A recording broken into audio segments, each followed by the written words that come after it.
Welcome back to the Fourth Way Podcast. This episode is an interview with my friend Ron Shultis. Ron has studied and worked in politics for a long time and has a lot of real-world examples of politics in action. I get an opportunity to talk with Ron about what a free society would actually look like and how capitalism often gets a bad rap. It's a bit of a lengthy interview, so check out the show notes for some timestamps if you'd prefer to skip to specific topics. Without further ado, here is Ron.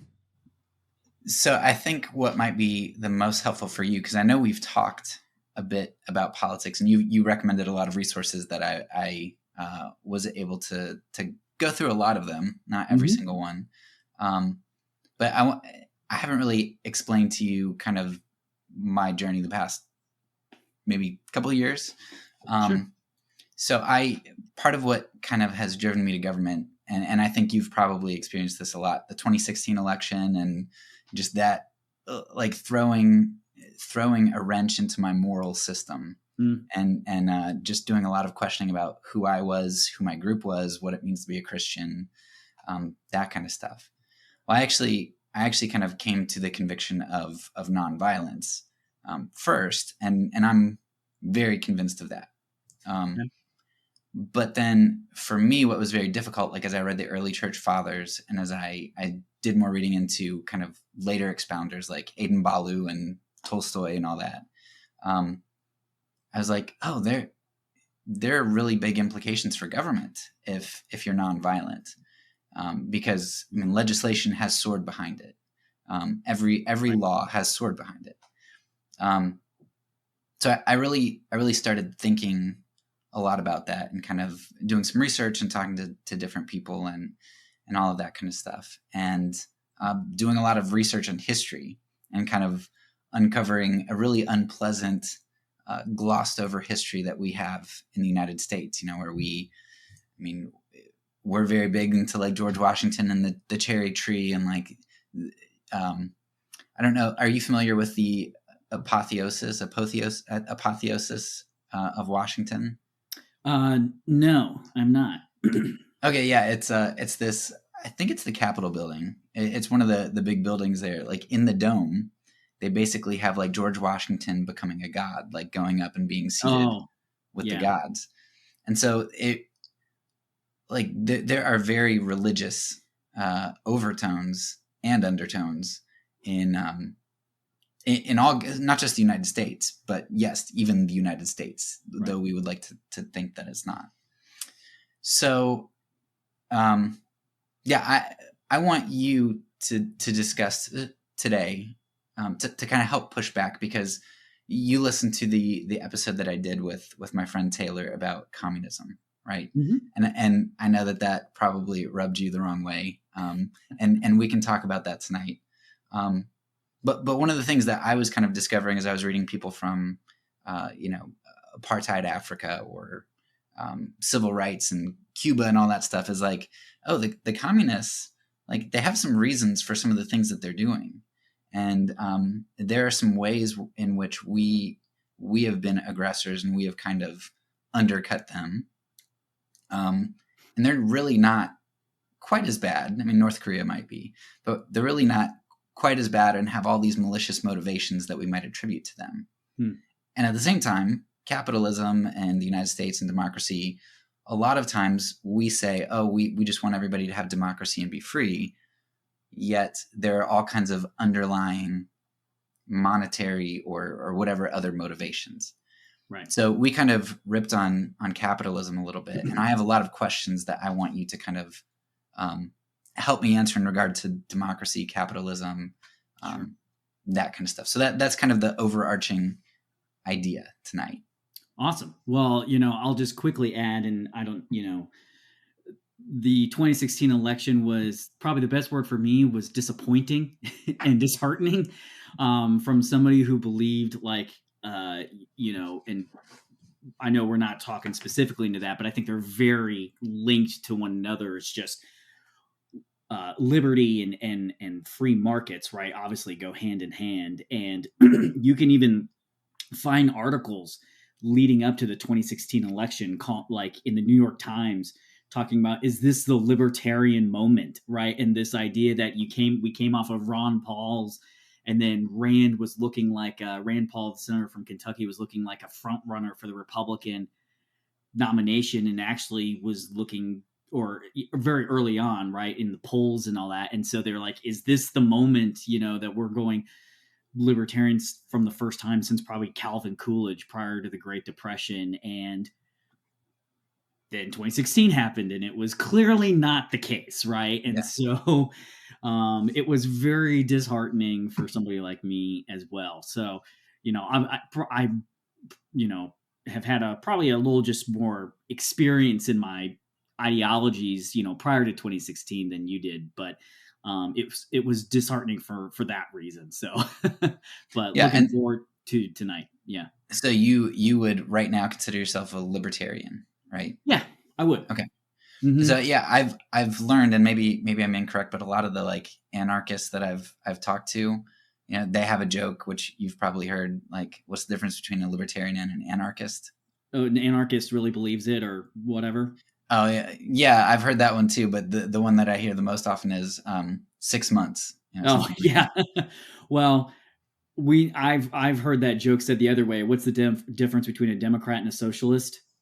6 months or 4 years or whatever, you know? So it's a common joke, right? So yeah. So it's one of those things where I hear anarchist and not having the governmental astuteness. Like I'm not steeped in government. I was like, I have this idea of what they are, but really the more, like, most of the people on my Instagram feed that I follow are essentially libertarians, and they say a lot of the same things that the anarchists would. Oh yeah, for sure. Generally the difference is where do you get off the bus, right? Libertarians probably stop like 2 stops, before an anarchist does. But I mean, I think going back to your initial thing about, like, even in the United States, we deify almost our political leaders, right? Even going back to George Washington. I mean, I totally agree. And, we as Americans have lost this initial skepticism of the state like our founding fathers originally had, right? I mean, obviously we're talking about this also from a Christian perspective. I mean, Jesus talks in Matthew 20, like, the rulers of the Gentiles lord it over them, right? They're tyrants. And so we have almost lost that completely today. I love the quote by Randolph Byrne, war is the health of the state, right? So, I know you talk about nonviolence, right? I mean, government in the state is inherently violent, right? I mean, that's why, think about all the major campaigns, social campaigns we've had over the past 50 years. They all use the word war on drugs, war on poverty, war on terrorism, right? And so these phrases are used to justify, with its war on drugs, locking Black people up in jail, right? To, terrorism, obviously, to going and invading other countries and bombing, innocent civilians in a lot of cases. So I totally agree. Yeah, this will have to be a side conversation some other time, but I'd be interested to know why you don't get off 2 stops later, Sure. Yeah, because, all those things that you're saying, I'm like, yeah, that's why I can't stay on the bus, or I stay on the bus 2 more stops. So I'd love to have that conversation, but I really want to focus on, on the capitalism, democracy, that kind of stuff, to kind of give some pushback to the communism. Because I entitled that episode, communism's bad rap. Sure. But then I also see from my liberal friends, the people who in 2016, you had the people who doubled down, but then you also had the people who just like completely went the opposite side. Mm-hmm. And now capitalism, free markets, all that kind of stuff are just like evil. And so I want to kind of push back against that. Sure. All right. So I guess the place that I think might be helpful to start is when we talked last time, it was very helpful for me to have you differentiate between my misperceptions of the free market that you're talking about, mm-hmm. versus what the free market is like with government involvement. And one of the things that stands out to me is your story about Delta and 9/11 was just like that. That is cemented in my head about Yeah. like, oh, I see. We really don't have free market. So would you talk a little bit about what the free market is, and then maybe how that's skewed now with government intervention? Yeah, absolutely. So a little bit of history. In 2011, I was an aide in the Georgia General Assembly, the Georgia legislature. I was an intern at the time, working for the House Majority Rep. And after 9/11, so Atlanta is a huge airport hub, right? It's the generally first or second for the largest commercial airport in terms of volume in the world. So, and is the main hub of Delta. And as you can imagine, after 9/11, the airline industry was completely rocked, right? Everyone was scared to fly, all of that. And so the airline industry almost went bankrupt. And so, to help out the airline industry, which obviously Atlanta is a huge hub for, right? Delta is the largest employer in Atlanta. The Georgia General Assembly decided to give a tax cut to cut taxes on jet fuel, essentially. So, just like gas taxes that we have now, there's jet fuel taxes on jet fuel. And so, to lower costs for the airlines as they were going through this difficult time, they temporarily cut for 10 years, right? The tax on jet fuel. Well, when that came up, when that was about to expire was the year that I was interning there. And so there was this huge debate about renewing that tax cut. And obviously the legislature knew that the airline industry had bounced back. People weren't afraid of flying anymore at that point, right? And it was a huge loss of revenue for the state. And so they talked about walking it back and going back to the normal tax rate. Well, Delta didn't want that. And so they were lobbying to essentially be carved out. And because they were the largest employer, they had a lot of political influence, right, in Georgia, in Atlanta. And so what happened is they got it renewed, but for just them. So they were the only company that still had this cut on their jet fuel. And so they were put at an advantage by the government, right, compared to their competition. And so AirTran was also hubbed out of Atlanta, obviously a smaller airline, had a harder time competing because of that, because their prices were always higher because of the higher taxes on the fuel that they had to use to fuel their plane. And so they were having a difficult time and were about to go under. And so they had to essentially sell the company to Southwest. So Southwest bought out AirTran in 2014, 3 years after Delta got this unfair advantage. And so I remember at that time watching all of these legislators that I worked with really struggle because they knew it was unfair. They knew it was against the free market, right? It's one thing to cut the gas tax on jet fuel for all airlines, right? And so it's still a level playing field, but they only did it for one. But they struggled because they knew Delta was the number one employer. They were probably, a huge donor, right, to election campaigns.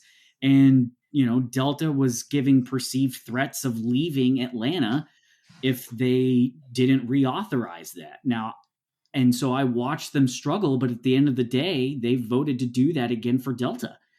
And so it was just this huge moment in my mind of watching how the government, we don't have free markets, and the government oftentimes actively picks winners and losers, which is antithetical to a free market, right? A government's there to pick, to use a baseball analogy, to call balls and strikes, right?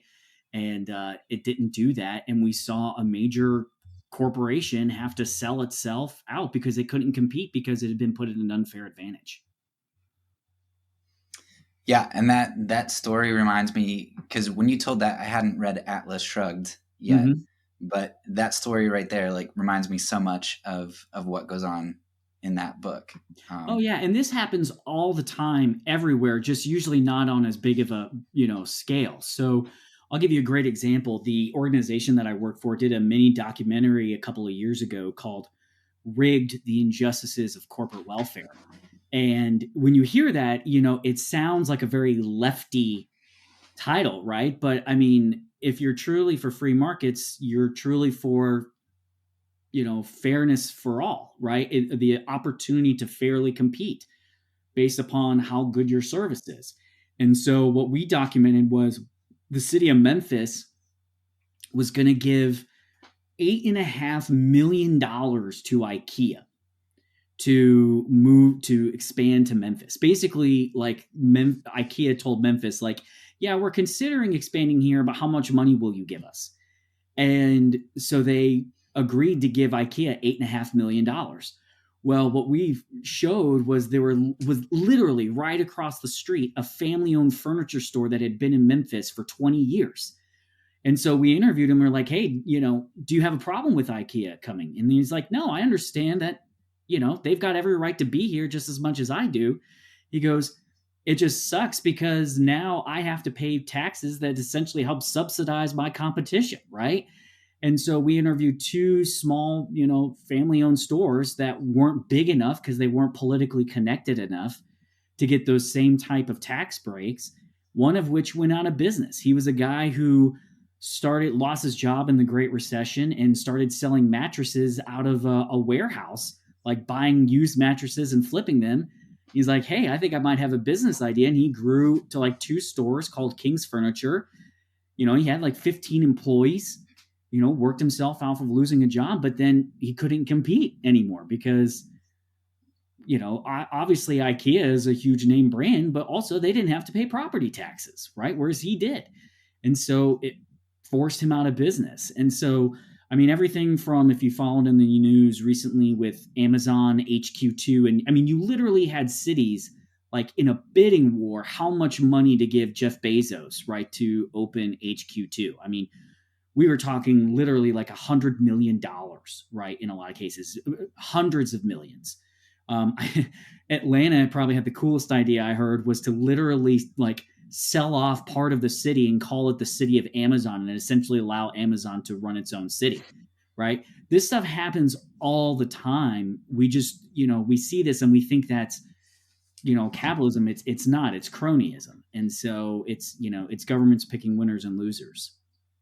Okay. So this is not like a one-off example or a couple of like this is all over the place. Oh, absolutely. Stuff like that. I mean, and that's not the only way, right? I mean, so I'll give you a great example. One of the craziest types of laws on the books that favor certain companies over others are in the healthcare space. They're called certificate of need laws. Basically, it was an idea in the late 70s, I believe. There was this idea in Congress that, with all this new imaging, like MRI machines and everything being developed, they were afraid that hospitals and doctors' offices and all that would invest too much money into these machines. And there'd be an oversaturation of MRI machines. And so because of how expensive they were, it would cause like hospitals and doctors' offices to go belly up. And so in order to keep prices low, we have to restrict supply, was literally their idea. And so they basically said, hey, states, you need to they passed a law that said, hey, states, you need to pass these laws called certificate of needs, where you have to prove to the government that there's a market demand for your service or product. Okay.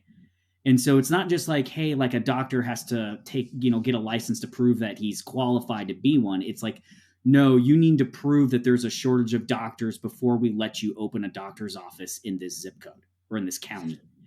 And so what happens is like, for example, under these laws, you can, if you're a competitor and somebody applies for a CON, you can say, no, I can sufficiently meet the demand for this service. And then that person's application is denied and they lose tens of thousands of dollars in application and legal fees.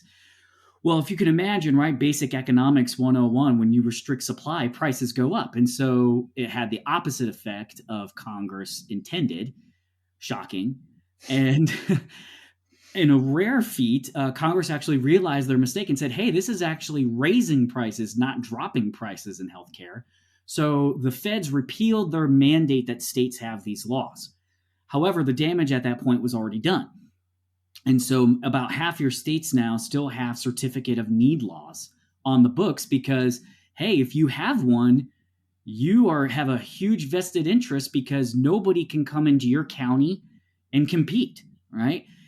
I like to describe it as, imagine if Chick-fil-A had to prove that there was a shortage of fried chicken in a town in order to open up a store there, right? And McDonald's, Popeyes, Zaxby's could say, oh no, we can sufficiently meet the demand for fried chicken, and so their application is denied. We would think that's utterly ridiculous and undeniably unfair, right? But this is a real thing in healthcare. So, for example, in a lot of cases, if you want to open up an emergency room, a outpatient surgical center, here's one, an opioid treatment center is very common. I'm sure, with the opioid epidemic that's ravaging our country, right, we could sure use some more opioid treatment centers. But in most states, you have to get a permission essentially from your competitors and able to open up. So there's all these ways that the government essentially picks winners and losers. And sometimes it's with good intentions too, right? I mean, but it creates problems and it picks winners and losers, and we as people ultimately lose. Yeah, and I guess it probably causes some people to go bankrupt because of the rising prices, and it causes, literally people to die with the Oh, opioid absolutely. I epidemic. mean, I'll give you a fantastic example. I can give you actually a real example of that. There's a state legislator here in Tennessee that I've worked with before, and his grandmother, I think it was having some kind of like cardiac issue, and she had to be helicoptered to a hospital. And when they landed, the hospital couldn't provide that service because they couldn't obtain a CON for that imaging thing that it needed. And so then they had to helicopter her back from outside of Jackson to Memphis, Tennessee, and during the time she died. And so he became very, interested in getting these things off the books, right? Oncology services is very common to have CONs around where you literally can limit how many cancer treatment centers you have. I mean, but this, and then we say we have a free market in healthcare, so it's just crazy to me. And it just goes to show you that, the government gets in the way of free markets and we as people lose all the time. So I guess my big question would be then, it seems like, so this isn't rare. It happens all the time. Mm-hmm. In even a place like the United States where we feel like it's pretty free, compared to Russia, Cuba, North Korea, all that stuff. Like, it seems like we're pretty free. Mm-hmm. Yet government screws things up and it's just like it abounds all over the place. So if that's what government does to the system, again, I feel like I have a feeling we're going to keep coming back to this. Why are you still on the bus, or why did you get off 2 stops before? Like, what purpose does government serve? Like, to what extent do you think they will not screw things up? So I think they generally always screw things up, right? I mean, the government can't deliver the mail on time, and yet we expect it to somehow fix the economy, right? I mean, it happens all the time. And, I think, for example, Investopedia does not describe the United States as a free market country. It describes it accurately as a mixed market.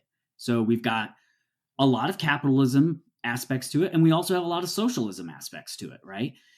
In fact, there's there's the World Economic Freedom Index, and the United States is like 12th or 13th. There's a lot of countries that are more economically free than we are here. Who's number one? Do you know? Usually Hong Kong or Singapore. Okay. Are number one. Chile's usually up there.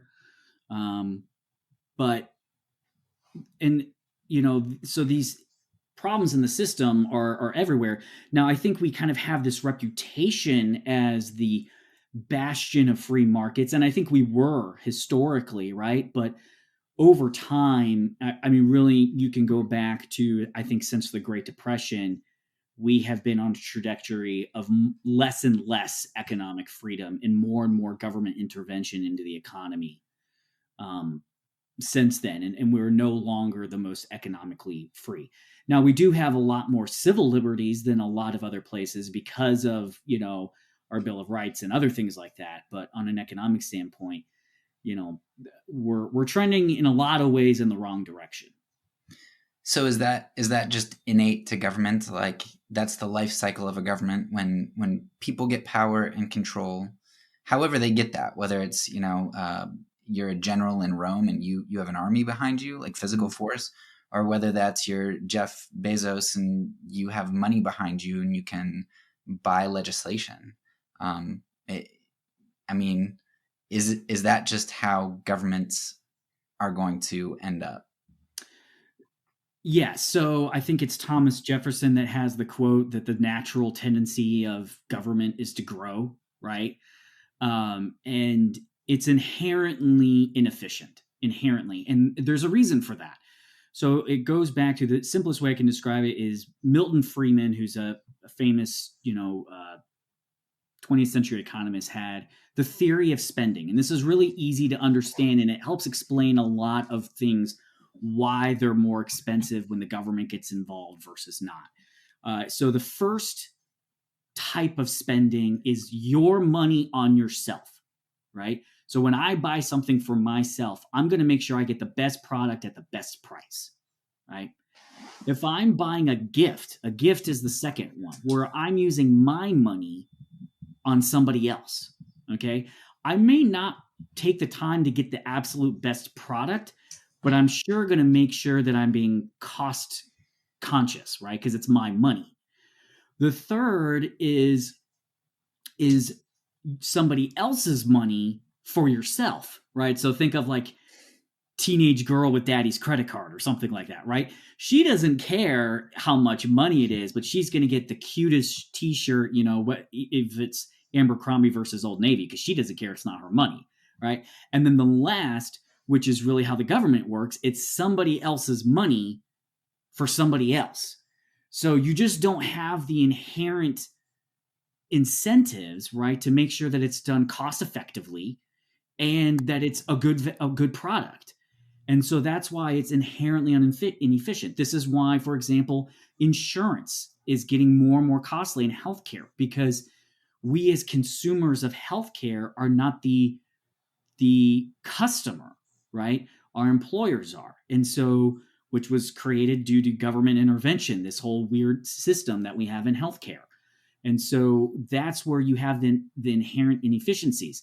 And then the other thing is that there's just that lack of competition that drives efficiency, that the government doesn't have, right? It doesn't have to compete for somebody with, here's a great example, with utilities usually, right? With water.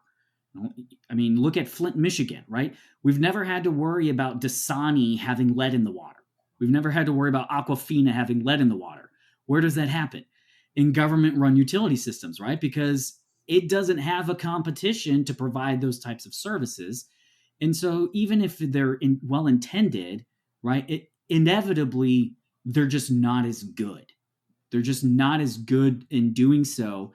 And in many cases, right, and I know we want to get a little bit more into the moral aspect, government is the monopoly of force. So it's either inefficient at best or outright oppressive at worst. Yeah. So, I'll add one thing quick before you go on. So you asked, like, where should government get involved, right? Where does it? And so I think I wrote a couple of notes to make sure I said things, well, right? Government should be involved in providing justice when our rights are violated. That's the role of government, right? So that's why cops, courts, systems. I think you could argue common defense, right? So an army, now not necessarily a standing army, right? Which, even the founding fathers were very skeptical of, because they knew once you have this shiny toy, you want to use it, right? But a common defense. I think, and then also in the very rare instances where you can't really have property rights to exchange. So, for example, like the environment, right? I can't own my plot of air.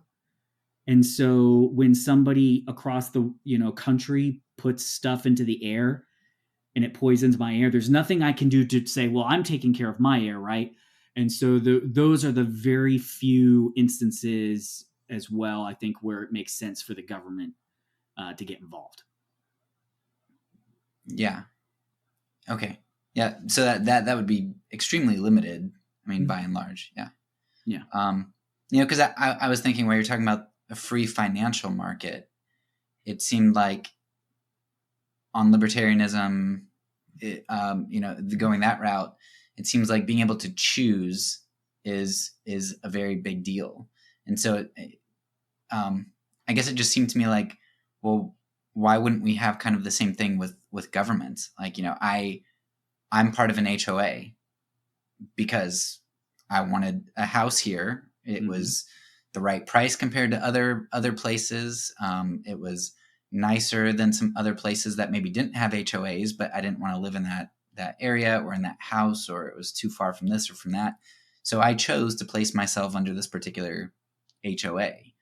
So it just seems like not being able to choose your government, kind of like I'm born as a U.S. citizen. That's my government. I don't have a choice. Yeah. So I think you do to some extent, but not a full extent, right? So have you ever heard of the term voting with your feet? Yeah. Okay. So, I mean, that's essentially kind of what that is choosing your own government, right? That's why, let's be frank, most people are moving to states like Texas, Florida, even Tennessee, where I live. U-Haul just released a study and basically said, like, Tennessee is the number one destination for one-way U-Hauls rentals. Whereas people are leaving states like California, New York, right, Illinois. And I mean, what are some of the reasons you could argue? Well, those first couple states don't have income taxes, right? So think about it. You automatically get a pay raise because you don't have to pay state income taxes, right? Mm-hmm. So I think you have that to some extent, but yeah, the bigger government you get, right? And so obviously the nation is the biggest, the harder it is to move,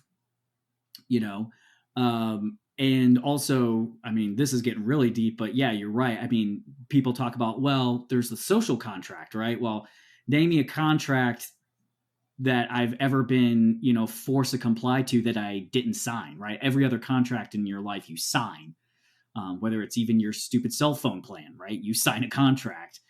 You didn't sign the social one, but that's that's a whole nother rabbit trail to go down for sure. Yeah. So one of the things with anarchism, and probably a bit less with libertarianism, but is that people feel like there's this idea that without government, people would just kind of destroy each other. Like Mad Max is kind of what I think of, or Superdome, Hurricane Katrina. That's anarchism. That's what would happen if people were kind of free and left to their own devices, because we need a big government to kind of watch over our shoulders and make sure we make the right decisions. Certificates of needs, like to make sure that we do the right thing, right? Mm-hmm.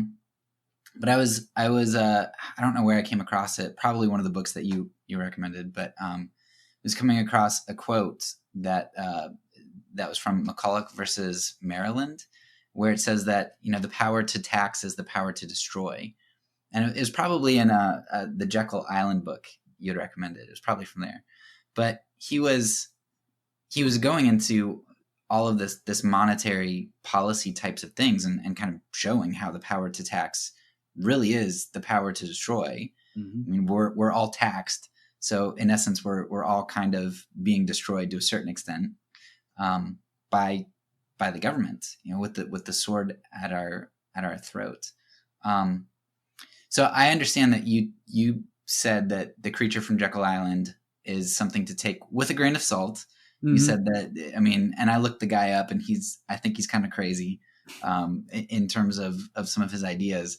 But the part of the book that I thought was really solid was about the monetary policy, right, and his explanation of how inflation and all of that works. And it started to also make a lot of sense because a lot of the other books that I was reading,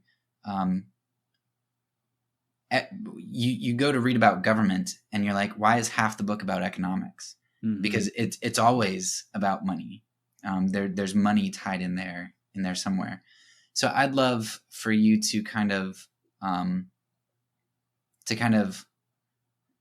talk a little bit about the current the government's power, fiscal power at the moment, and kind of how that is muddying the waters. And I know you've talked a little bit sort of from the legislative perspective, but maybe you could go more fiscally. Sure. So it's a great question and a huge topic, right? So money, if you want to think about it, is nothing more than stored value, right? Stored work, right? I traded work for money. And the reason why, money was not created by governments. There's a term called spontaneous order, right? It's something where society just realized we need. It's the same thing with language, right? And written systems, numbers, right? These are, spontaneous order. We realize as a society that we need things. And so obviously early on, before we had money, you had to have what economists call the coincidence of wants. So we would barter. So let's say I made bread, you caught fish. I wanted to trade you 3 loaves of bread for 2 fish. Well, the problem is if you didn't want bread, we couldn't trade, right? And so you had to find 2 people that both wanted what each other had, which is obviously a very complicated and inefficient system. So we as humans came up with the idea of something to store value, store the value of work, and that was money. And so now let's say, hey, I want your fish, but you don't want my bread. I can sell my bread to somebody who wants bread, get money, which is then universally accepted, and then everybody can trade. Well, obviously governments, because they are the monopoly of force, the monopoly of power, like control of money.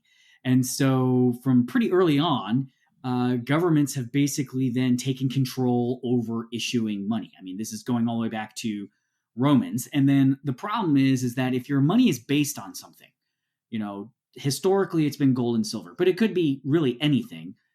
If it's constrained by the supply that backs it, right, of what you use, then governments can't spend as much as they want, and they don't like that. So what has happened throughout history is governments manipulate the monetary supplies. You can, Google like Roman coin clipping. And so what governments would do, for example, is like Romans would tax people and they would shave parts of a coin off, take those shavings and melt them down and make more coins, and then use them to buy stuff, but then say, hey, there's the same amount of coins, so they still have the same value. And people would know that this was false. But ever since now, since I think it's 71, when we went off the gold standard, right, all money today is fiat. So the term fiat means by decree. So it only has value because the government says it has value. So, for example, if you look up any piece, dollar that you have, this is a $10 bill. It says, this note is legal tender for all debts, public and private. It is illegal in the United States not to accept dollars. And you have to pay all taxes in dollars. So the government mandates you use them. So these are called legal tender laws. So it gives them a monopoly of money, right? And then what's interesting, though, is when we use paper, it's obviously very easy to print paper, right? So historically, the paper would be backed by something, usually, like I said, gold or silver. Think of it as like a claim check. Like when you go to the dry cleaners, you would trade in your shirts and you'd get a ticket back, right? Or a valet, even more so, right? You give the guy your car keys, he gives you a ticket. Everyone knows that ticket doesn't have value. It's the car that does. That ticket just gives you the right to that value. This is why way back, back when our grandparents were alive, and I still have some, you would have gold certificate 20s. You could lay down your 20 at the bank and they would give me my money, and they would hand you 1 ounce of gold. Right. Same thing with the $2 was an ounce of silver. Well, back in the Revolutionary War, this is a funny story. Obviously, we were trying to fight the British and needed money to pay all of our soldiers and all that. So we started using paper money and printing and printing and printing. Kind of like if you've ever seen the pictures of Weimar Germany after World War I, right, where it got so bad that the paper had more value as kindling, and people would take wheelbarrows of dollar bills to buy a loaf of bread. That happened it was called the Continental. And so if you ask your grandparents, there used to be this old saying in the United States, it's as worthless as a Continental. And because we knew inherently that paper money is worthless, right? Or why we also used to say US dollars are as good as gold. That's where that saying comes from, because it could be exchanged for gold, right? And so it was, a funny story or interesting is, after the Revolutionary War, when we were writing the Constitution, the founding fathers knew that the whole paper money thing didn't work. So in Article 1 of the Constitution, it says the federal government can only coin money and regulate the value thereof. It says nothing about printing. Originally, the federal government cannot print money. And so prior to the Civil War, individual banks would issue paper money, and then the U.S. Mint would coin dollars. So silver dollars, right? Things like that. During the Civil War, they put a stop to that, saying banks could no longer print their own money. So you could have like cash bank dollars, Bank of America paper dollars. But no longer. But if you look at a dollar bill you have, it still says to this day, it's not made by the Treasury. It's made by a Federal Reserve note. It's printed by a bank. Because we knew, the founding fathers were wise and said, hey, the government should not be able to print money. It should only be able to coin it. And then so basically we figured out this workaround. Well, if we make a private bank responsible for our money, that bank can print it, and the government still doesn't. So we're not violating the Constitution. We just found a really good workaround. That blows my, yeah, I didn't know that the Federal Reserve is a private bank. It is private, and it doesn't reserve anything. It is literally owned by shareholders. And so if you really think about how it works, so the government wants to deficit spend, it releases bonds, right? Which are essentially IOUs. The Federal Reserve buys those bonds, okay, from the Treasury with Federal Reserve notes, which are essentially, and you can read this right on the Federal Reserve website. They buy those bonds essentially from a checking account that has no money in it. So they just print the money to buy the bonds. Correct. Yeah. So then what you have is a buildup of Federal Reserve notes, dollars at the Treasury, and then bonds at the Fed. So then if you think about it, so bonds have interest, right? The federal government has to pay back those debts. So then what happens is the Treasury has to pay off those bonds, which are owned by the Fed, which is a private institution, which has shareholders, we don't know who its shareholders are, but essentially they're the big banks. So the big banks make interest money off of dollars that the government prints, is the best way to think about it. Or that the government gets a private bank to print. Exactly. Yep. And it can do as much as it wants because it is from a checking account that has no money. In fact, right at the end of 2020, the Federal Reserve puts out a lot of like economic studies and statistics. Listen to this. 35% of all dollars ever created were created from March of 2020 to December of 2020. 35% of all dollars ever in the history of the United States were created in the 9-10 months post, the start of the pandemic. There is no limitation on them. And so this is why we have seen the value of our dollar plummet. It's down 98% or 96% since the creation of the Federal Reserve in 1913. Okay? I mean, basically, why do you have to invest in the stock market? It's to outpace inflation so your money doesn't lose value due to inflation. Well, originally that wasn't the case. All you had to do was save your money, your gold coins, because you knew 50 years from now is still going to buy the same amount of stuff. The dollar really didn't change a whole lot of value from like 1790 to like 1930, other than some small blips during war times, right? But then ever since then, it's completely skyrocketed. It's lost 90% of its value since 1950. And so that's when you think about like property rights, right? In free market economics, your wealth is your property. And so when the government prints money like that, it's debasing the value of your property, which was tied to your work, right? So that's why, we hear a lot about, the big banks and the 1% or so wealthy. And I understand those criticisms, but the biggest culprit is, when we talk about like growing income inequality, it's because middle earners, right, lose their wealth due to inflation. They lose their wealth due to the debasing of money. Yeah, and because they're like, at least until Robinhood and other apps like that, they're not the ones who are able to invest in the stock market, which is what's going to keep pace with wealth growth. Yeah. But then, you see why is like the stock market, essentially going so high, even during the midst of the pandemic when things were obviously not well economically for, public health reasons. But obviously it hurt the economy. Well, it's because we were injecting the system with free money, right? I mean, the Fed has printed trillions of dollars.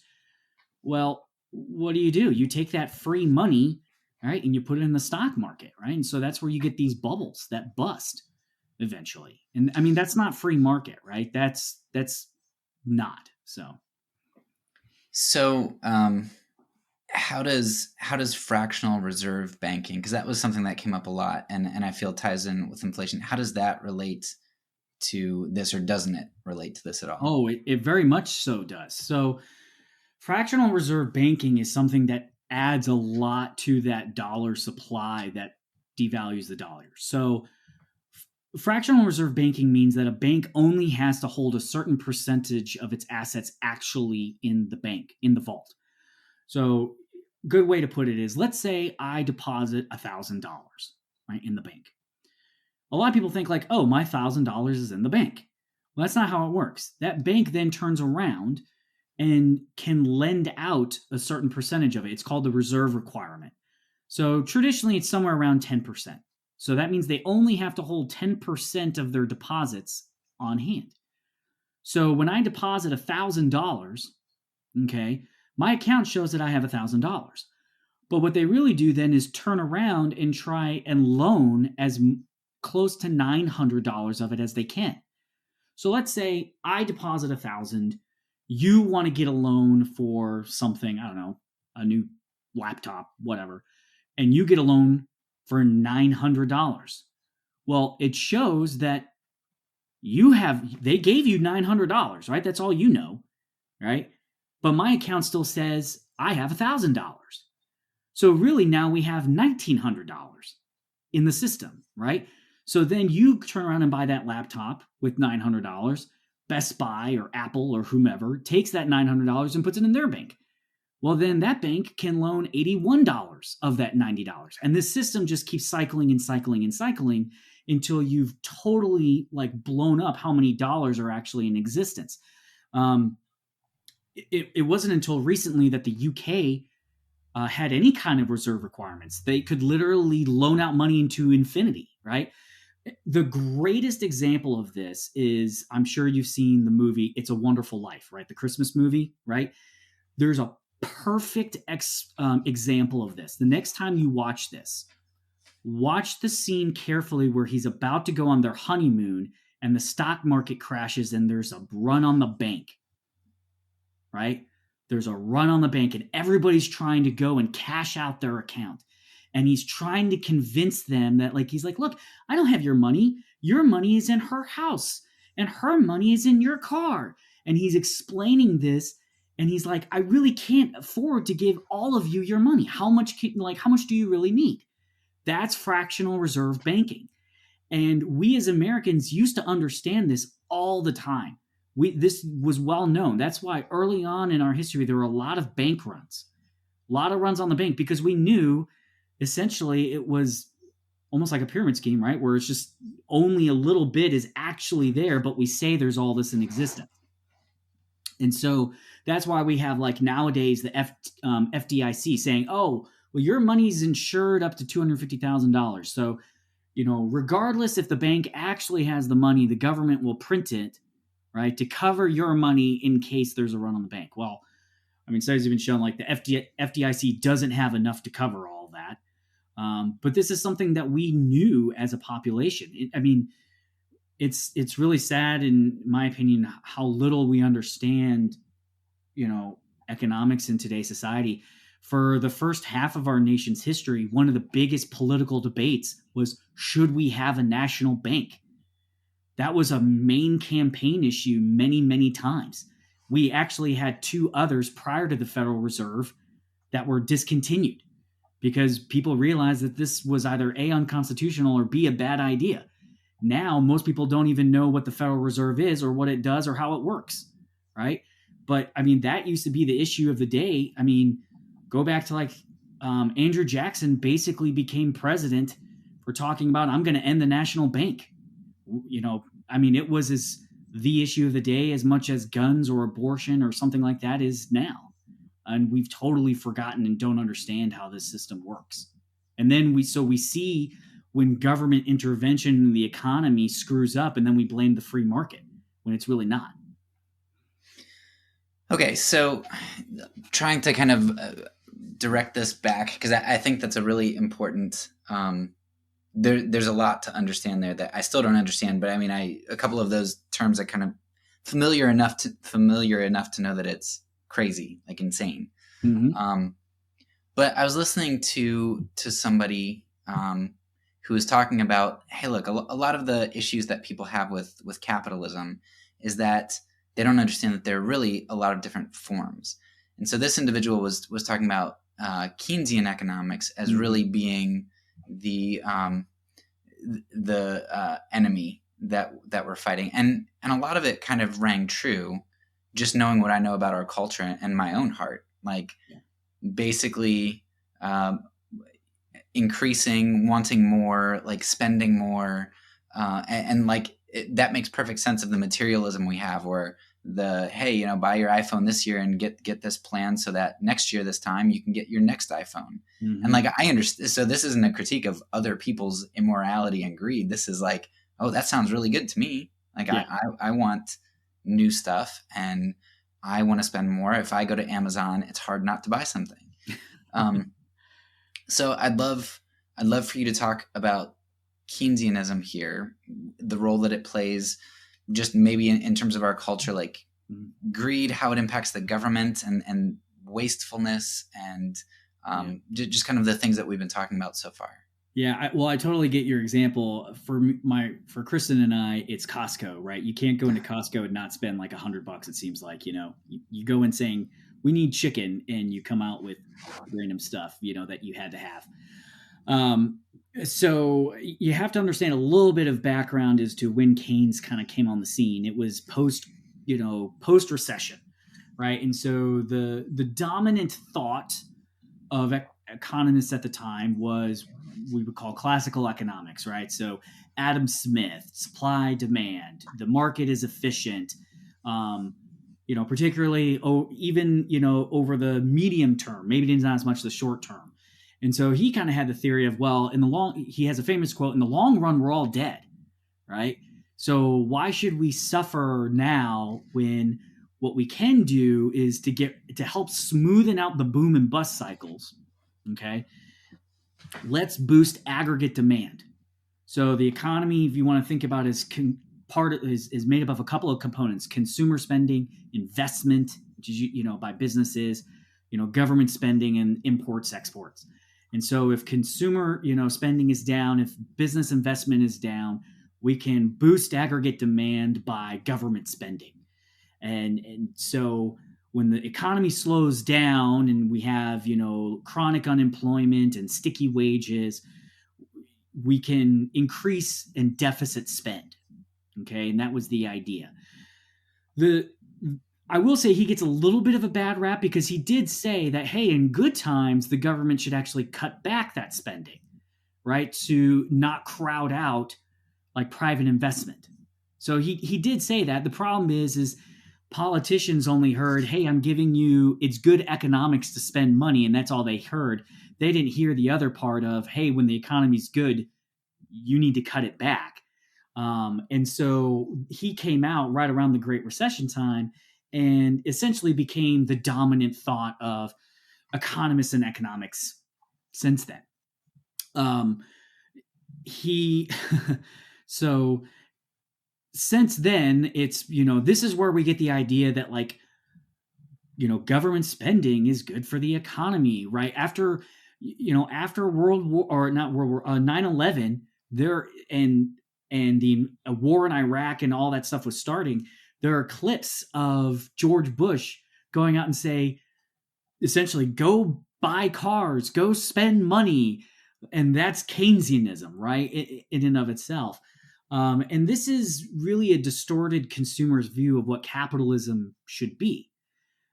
Capitalism is about using and finding more efficient ways to use scarce resources, because the number one rule of economics is scarcity exists, right? And so, heck, I mean, you take the word capitalism, it's a reference of capital, right? Which is the use or the development of and storage of resources, not depletion and consumption of them. And so ever since that he kind of came onto the scene, that has been the dominant thing, right? I mean, you listen to the Federal Reserve talking about, if people aren't borrowing, if people aren't going into debt, because now our system is set up to be a debt-fueled economy, it's bad. They say it's bad for the economy. And so that's why they, for example, push interest rates low and to make it cheaper to borrow money. And then in its worst form, we see negative interest rates. We've seen this in Greece, for example, where literally the banks charge you to store your money. And so it incentivizes you to go out and spend, right? So that's Keynesianism in its extreme form. But it's a distorted consumerist view, right? I mean, like I said, I'll give Keynes the benefit of that. He did say, hey, when things are good, government, cut back your spending. It's only in the bad turns that you're supposed to do this, but governments have completely ignored that and just say, hey, government spending is good all the time, so yeah. Okay. So now I want to kind of take a sort of different view. So I think we have a really good foundation on that and understanding kind of how government interferes with capital or fiscal processes. Mm-hmm.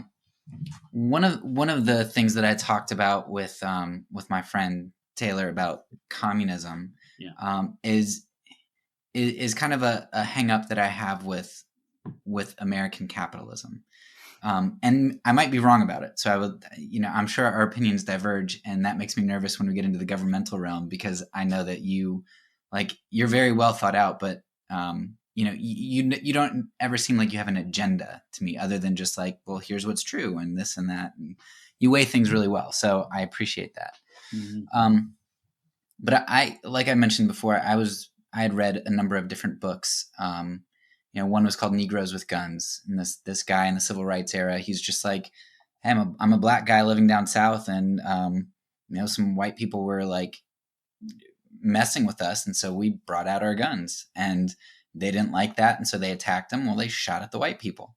Mm-hmm. Well, then all of a sudden the FBI is after him, and he didn't do anything wrong, and so he flees to Cuba. This guy in who wrote How Europe Underdeveloped Africa, who ended up being assassinated by some people. But he was talking about the history of Africa and how Cubans actually sent tens of thousands of soldiers to help some of the oppressed regions of Africa, or Russia was helping with certain infrastructure items. Yeah. And the United States during this time is propping up apartheid South Africa. And so one of the things that has gotten me frustrated, and I remember when it clicked for me, it frustrated me when we killed Soleimani, I think it was, from Iran. Mm-hmm. People are like, oh, good, that terrorist is dead. And I'm thinking, well, I asked people, I was like, well, why does Iran hate us? Or why do we hate Iran? So, well, they took some hostages in 1979. Well, yeah, do you know what happened before that? It's like, well, no, they don't know that we had a coup and installed this Shah who was horrendous, like tortured people. We helped them, trained their torturers and things. So it just seems to me like what I hear all the time is, hey, look at Cuba. It's poor, even though we undercut it and like prevent people from shipping there and all kinds of stuff. It's poor, so communism doesn't work. And then we look at the United States and say, it's nice and shiny, it must work. But what we don't realize, I think, is that there's this big infusion of wealth from labor from Africa, goods from Africa, not to mention the goods that we acquired by conquering the peoples who lived here. Yeah. Like a huge storehouse of wealth that we just grabbed. And so we don't view Yemen, who has 100,000 children starving because we continue to prop up Saudi Arabia because they give us lots of money for weapons. Right. Like, it seems to me like Yemen is a depiction of the United States just as much as the shiny skyscrapers are. But people don't look at Yemen because that's not here. Like, we have this nice. A perfect example is have you seen the movies The Hunger Games? Oh yeah, of course.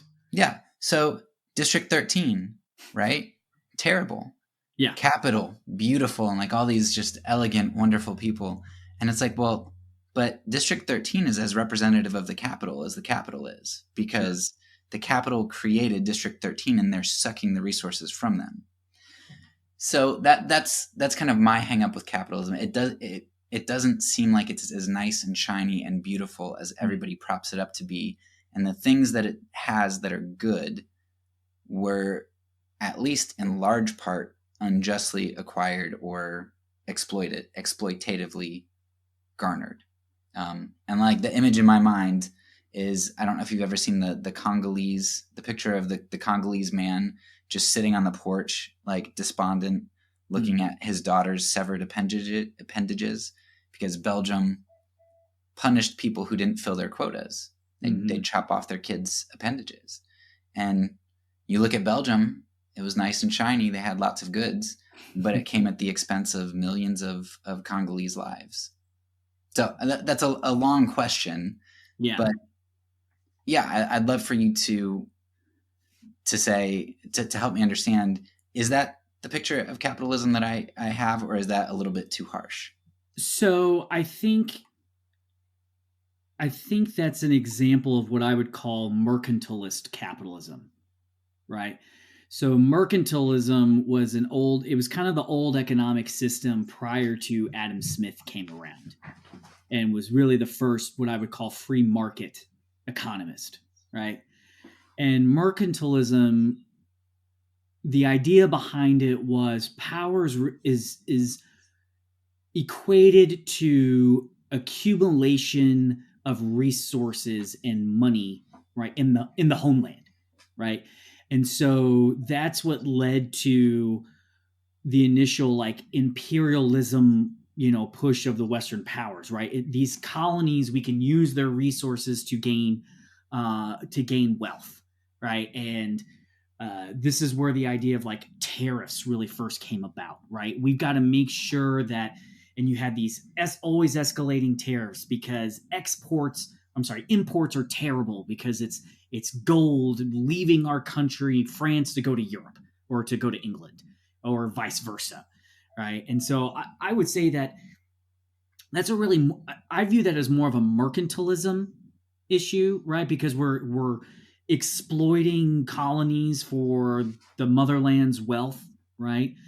And this is where I think the economics meets the politics morality of it aspect is, as the I view free markets as the economic extension of like libertarianism. And this is where you have the idea of the inherent rights of life, liberty, and property. Thomas Jefferson didn't come up with a new idea when he said life, liberty, and the pursuit of happiness. He basically copied John Locke. He just said life, liberty, and property. And, property rights, of which you own yourself, is the fundamental system, right? Natural law that we try and respect. And so a lot of what we talk about there is violations of either life, liberty, or property. So, for example, I think one of the books I had you read was The Law by Frederick Bastiat, right? Who sounds really nerdy to say, but he was kind of like the bad boy of classical liberal economists, right? So he was all into these like pithy sayings and kind of being combative and what we would say is owning the libs, fighting socialist ideas. And he talks about, for example, slavery is legalized plunder of liberty, right? It's using the law to take from one and give to another. That's legalized plunder, right? That's not just laws. And he argues everything, like you said, tariffs, embargoes, subsidies is legalized plunder of property, right? And so a lot of these, unfortunate systems, that's what I would say that is more this idea of essentially legalized plunder, right? That usually results from lack of protection of property rights. And I think the reason why we've seen the United States, for example, become so wealthy, or some of the others, yes, obviously it's part of that exploitation, which is essentially legalized plunder, which is not free, right? It's not voluntary exchange. But people talk about it's those protection of property rights. And a lot of your underdeveloped countries have not always had strong rules of law around property rights. And so it's allowed, and rule of law. And so it's allowed countries like ours and big companies to come into these countries and be exploitative. So I think that explains a lot. Obviously there was a lot to unpack there. I mean, I think generally, of course, so for example, like, yes, the, embargoes of Cuba and Iran, right? That's legalized plunder of property, right? And the way to determine if something is legalized plunder is if an individual did it, would it be illegal, right? If I stopped you from being able to sell your product to somebody else or to buy something from somebody else by force, right? Would that be legal? No, right? But governments do it, and so then it's somehow okay, right? But it's essentially legalized plunder. For example, I love this quote, so I think you'll like this one. So this is from Saint Cyprian of Carthage, right? So early church father. This is in 250 AD. So listen to what this is. Consider the roads blocked up by robbers, the seas beset with pirates, wars scattered all over the earth with the bloody horror of camps. The whole world is wet with mutual blood and murder, which in the case of an individual is admitted to be a crime, is called a virtue when it is committed wholesale. Impunity is claimed for the wicked deeds, not on the plea that they are guiltless, but because the cruelty is perpetuated on a grand scale. Right? That is what governments do, right? And why I will always believe that true free markets, right, where life, liberty, and property are respected, then is always going to be better than socialism. Is that because Socialism is legalized plunder. It allows the state to take others, right, and give it to whom it wants.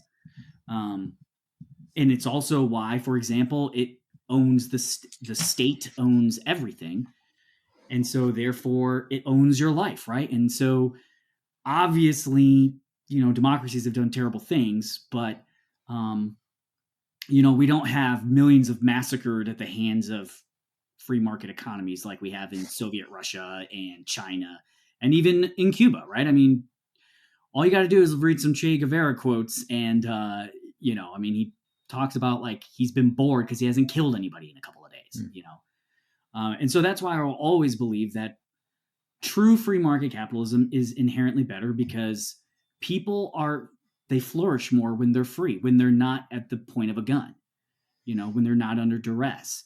And free markets and liberty generally are the best respecter of that, right? And the role of government is to prevent those injustices, but what happens over time is we allow legalized plunder using the government to unjustly take from some. Yeah, that's what, I don't get. I've seen the category of anarcho-communists come up, and and maybe you can help me understand this a little bit, but what drives me towards anarchism is, the governmental violence, which, you've mentioned a lot. They have a monopoly on violence. Yep. But then it's also from the practical side of things, when they control things, it reminds me a lot of, we know biologically invasive species are terrible. But what's even more terrible is when you have an invasive species and then you bring in another invasive species to try to counteract that invasive species. Mm-hmm. And that seems like kind of what governments do when they try to preemptively, proactively control things. Like it's just an invasive species. It's unnatural. And it seems like socialism, communism do that. They seek to do those preemptive, proactive controls. Whereas, what you're kind of saying is that your view of government would be they'd be more of the reactive. So somebody pollutes the air, they react to that. Correct. And so think about the judicial, and I'll just interrupt quickly, right? That's the whole point of the justice system, is to try and make you whole, right? And so it's meant to be restorative, right? Your rights have been violated. We bring justice on that, right? The problem is when it gets outside those roles, is it tends to be the number one perpetrator of injustice, So continue what you're saying. Well, yeah. So I guess two questions out of that is, first of all, and maybe you don't understand them because maybe they're just an enigma, but I'd like to understand how in the world anarcho-communism works. Like, it doesn't make sense to me. And number two, on your view, as more of a reactive force, if that's what government was, that sounds way better to me.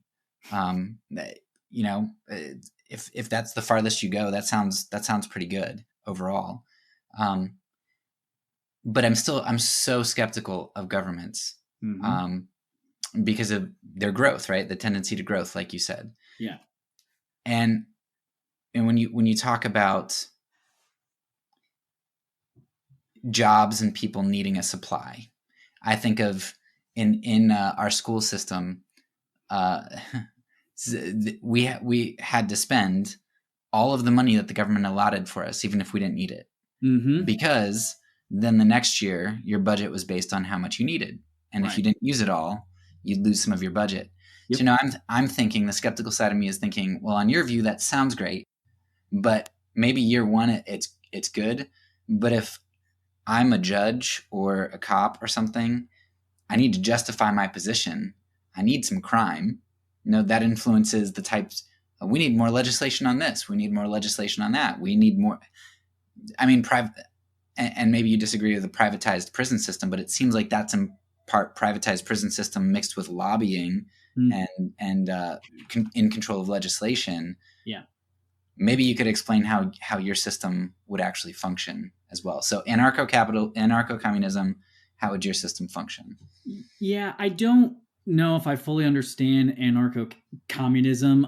I have generally found, that when you add more and more of these terms and smash them together, it gets more and more confusing, but also just so much farther from where we are now that it's like, and I think this is also part of the thing between me and like being an anarchist is like we are so far right from even the society that I want. We can handle how do we privatize the cops, when we get to that point, and so I haven't fully thought through how that would practically work, right? And so when we get to that point, we'll cross that bridge. Um, so that's the first part. I mean, and make sure I cover all the things you want me to cover. But like, a lot of the stuff though is, yeah, I mean, it comes down to a problem of incentives, right? One of the, rules of economics. One is scarcity exists. Two, there ain't no such thing as a free lunch, right? And then three is incentives matter. And so what often happens is when we create laws, we do so with bad incentives built into it. So yeah, so for example, with cops, like some of the things, hey, you want to talk about like reforming policing, having fewer laws on the books, having fewer crimes, right? So that way there's fewer touch points and interactions. One of the biggest things is like civil asset forfeiture. I don't know how familiar you are with this, but basically the government or police can seize your property if they believe it's related to the conviction of a crime, even without proof, essentially. And so, I mean, you have stories of like somebody gets pulled over for a routine violation, traffic violation. They see a wad of cash. They think, oh, that must be related to drugs. We're going to take the money. And then you got to prove that it wasn't related to drugs to get your money back. I mean, I've seen reports like they take some really weird stuff like trombones, diamond rings is always a common one. And they say, well, and then they turn around and sell those items and make money off of them. And it's like, well, we need those funds to, fund our operations. Well, maybe if you didn't pull so many people over, maybe you wouldn't need all those funds, right? And all those resources because we have so many laws on the books. In reference to private prisons, I think the problem is a problem of incentives. So, right now, whether it's public or private, we fund prisons based upon how many people are in them, right? So what does that create? That creates an incentive to put more people in prison, especially with a private one, because then you have the profit motive. And I'm never going to discourage a company from making profit. Profit is nothing about trying to create value for your customer. But what if we change the incentive to where it emphasized outcomes, not inputs? So, for example, a huge thing in public policy right now, and something like the organization that I've worked around is reentry and reducing recidivism. So in most states, and I just know the specific number for Tennessee, basically 50% of people who leave prison are going to wind up back in prison within 3 years. Okay. That creates a lot of victims. It creates a lot of costs. It creates a lot of destruction in families, right? Cost of the taxpayer, obviously. And so instead, what if we said, hey, private prison, we're not going to fund you for how many people we have you hold. We're going to fund you by, hey, how many job programs do you put these people through that gives them skills? So that way they have a marketable skill when they leave prison. And so they don't feel they need to go back to selling drugs in order to make a living. And that's brilliant. Right? So we give you 75% of your money up front. And then for every person that doesn't end up back in prison in 3 years, we give you an extra $3,000. Right? So that actually uses the profit motive for a better outcome, right? We're using the power of incentives for a better public outcome.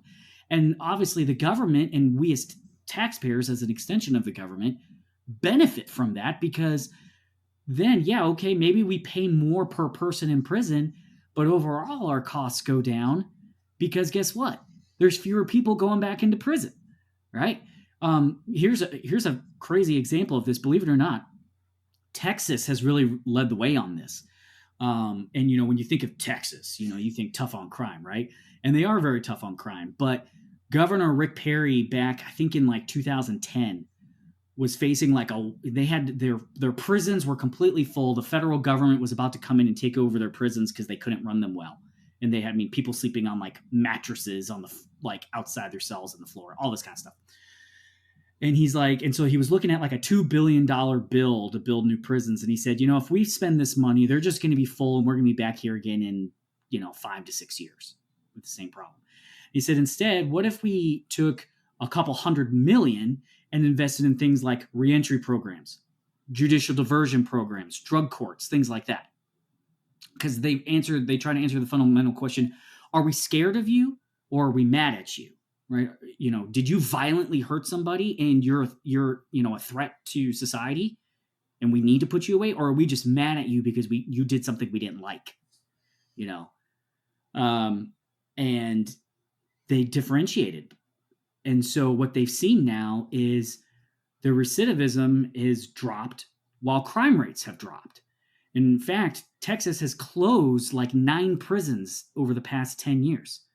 Right. But if you violently hurt somebody, if you rape, murder, stuff like that, they still treat you hard, and even obviously they're well known for using the death penalty, which, different topic. But, on those nonviolent offenses, they've used incentives to create better outcomes. So I think a lot of the problems that we have is government just doesn't have good incentives, as we've talked about before. And so sometimes by allowing the free market to run things that even the government runs, if you set up the incentives well, it actually works out well. Okay. So that was a long answer.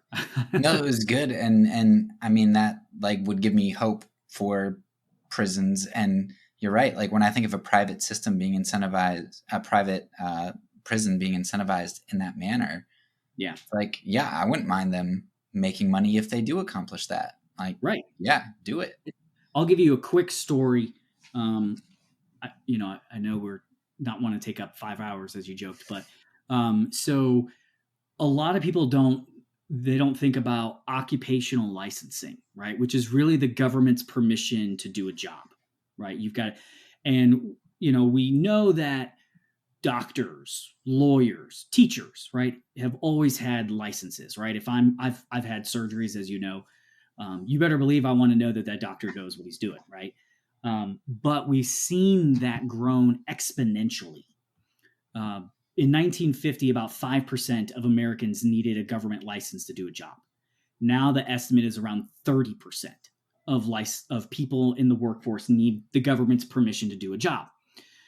And a lot of these licenses have what are called good moral clauses. Like you have to be of good moral character. Well, how do you define that, right? And so a lot of these licenses are run by licensing boards, right? So you've got people in the profession who sit around and look at applications, and on behalf of the government, they decide, should this person have a license or not? And they can reject anybody for having any kind of criminal background most of the time. So, for example, even if it's completely unrelated to the crime. So you were stupid and you stole a 6-pack of beer in college, you could be banned from doing any host of number of jobs, even like cutting hair, for the rest of your life in most states, right? And so a great story I know was there's in Tennessee, we have what are called TCATs. They're kind of like trade schools, tech schools here. They're state tech schools. And they used to have a barbering program where you would go to school to learn how to be a barber, right? And he talked about how he used to have a program with the prisons where prisoners would come in, right, and learn how to cut hair. So that way when they left prison, because like 90% of people who are in prison are leaving prison at some point, the other 10% die or get the death penalty. Most are coming out. Maybe, I think it might even be higher. They would have a marketable skill. Well, they ended up shutting down the program because they realized the state was paying for these prisoners to attend school to learn how to be a barber. Then they would come out and apply for a barbering license, and then they would be denied because they have a criminal record. So the right hand didn't know what the left hand was doing. And so the organization I work with, helped pass a law that said you can't deny somebody a license unless it's directly related to the job that you're seeking. So you stole a 6-pack of beer, we can't stop you from being, a barber. If you've got 6 breaking and enterings, we're not going to give you a locksmith license. You're obviously a good locksmith, but we're not going to give you the blessing of the state, right, to be a locksmith. So, I mean, that's where, like, sometimes just these inefficiencies and bad incentives of government get in the way of, free markets, for example. And so, been working to try and, remove these types of barriers and costs in the system. So this is sort of a side question, but it does relate to bad incentives. One of the questions that I wrote down a while back was, so subsidies are essentially governmental incentives, and probably I would imagine most of the time they end up being bad. Is the, you've probably heard of food deserts in cities. Yeah. And like I've wondered, when I go into the store, how is it that I buy this bag of junk that's got 50 different ingredients, half of them like processed and have to go through their own, process to get into the form that they're in. Yeah. And that's cheaper than like the raw substance of like potatoes or onions or whatever. Like, yeah. Is that related at all to government incentives and subsidies? I don't know about that. I mean, because I've heard corn is super subsidized. Oh, absolutely. Corn is completely screwed up. So we use, when you go to the gas station, right, it'll say usually around 10% ethanol, right, in your gas, which is essentially corn. So I think it's roughly, and I'm, don't quote me on the exact number, but essentially 90% of like our corn is for fossil fuels, and like 10% is for food. And so is sweet corn, right? And so I think it's right now we actually have a shortage of corn in the United States, but because 90% of it is grown, not intended for human consumption, but to subsidize our gas or to make our gas, greener. And the United States government spends billions of dollars subsidizing corn production for this. The next time the presidential election rolls around, and it always starts in Iowa, right? The first caucus is always in Iowa. They will always talk about the farm subsidies, and usually it's only a Republican that will be brave enough, with trying to appear as free marketed. We'll talk about how it's, I think we should cut the corn subsidies, and some people will really boo them, and some people will be like, hey, good for you for saying the truth, whatever. It's a huge thing out there, and so basically it really started around the Great Depression. The United States government views food as a national security thing. And so they will literally pay farmers to grow more than they need to. And then we always hear about how obviously there's a shortage of food and we have all this wasted food here in the United States. Well, a lot of that is because of government subsidies. They'll pay farmers to grow something, but then not to sell it. And then this food gets wasted, right? Because we have, from a public policy perspective, viewed being able to be food sufficient as a national security priority. And so we totally mess up the farm supply system in order to make sure that if, God forbid, we go to Russia, our wheat production doesn't suffer. So, okay. So I think I have 2 questions to kind of wrap this up. Right. So the first one is, I just want to kind of come back to the question that I think we've kind of joked about like several times, which is the bus, why we're at different stops on the bus. Yeah. So I've heard you say so far that government monopolizes violence and tends to use it very poorly. Mm-hmm. They try to take power and control, and a lot of times that's fiscal power and control. They take control of money, and they try to incentivize things, but whenever they do anything proactive, that's a problem. And I mean, as a Christian, I know that you understand human nature, and you know that we like power, and when you get power, you want more of it. So if you were going to try to argue with, discuss with an anarchist and try to convince them, I don't know how passionately you care. You're probably like, oh, if you're an anarchist, I mean, that's close enough. I'm good with you.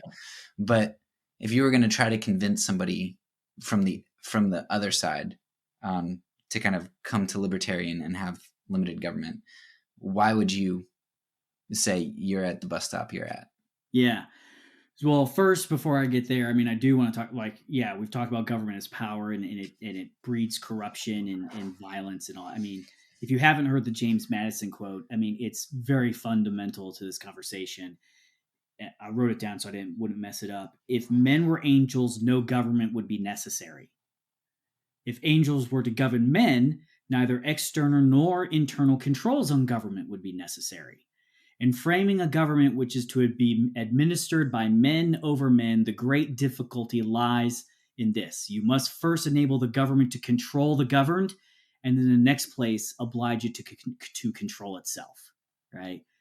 You know, a lot of people talk about, oh, capitalism is greedy and all this kind of stuff. And so, you know, Bernie Sanders talks about, you know, stuff like this and all that. And I, you know, I would say it's self-interest. It's immorals and self-interest, not necessarily selfishness. Now, there are selfish people, absolutely. But then the very reason then you shouldn't do that is to make the system more powerful in order to be, right, to legalize plunder more, right? If government is, you know, if men are selfish and evil, then the last thing we want to do is give them more power to initiate force, right? But why I think we have to have some, I think the main reason for me comes down to two items. One, you have to have, there's some kind of like freeloader effect around this. So for example, let's say the government could only fund a military through private donations, and it was the military's job to sell me on the value of a military, right? And so they come to you, Derek, and they say, hey, you know, there's a lot of bad actors out in the world. North Korea's talks about, you know, sending nukes our way, all this kind of stuff. Will you give us money that we can use to have at least some standing defense to, you know, basically say, hey, you don't want to attack us because then we can attack you back. And you say, hey, that's great. Yeah, I'll donate money to that, right? The problem is if I see that you've donated, I have an incentive to not help that cause because the military can't defend you and not me, right? It's impossible. And so you kind of have to have at least some of these services where we, I think, just have to, from a practicality standpoint, we all have to bear that burden. So the common effect, right? Like we all, like the army can't defend your block, but not mine. And so if we're gonna, you know, if we were invaded, right? Oh, worry about what, you know, people have donated to do so. Or just like, for example, courts, right? Well, let's say I paid as a monthly membership to this court system. And if I had redress, you know, if I needed to make myself whole, I would take this to my court system.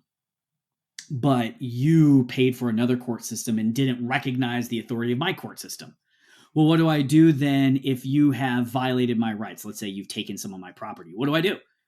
Right? Because you don't respect the authority of mine, right? And so then we'll do, you know, and so then you just kind of have at some point, like there's some level where we all have to have one common provider.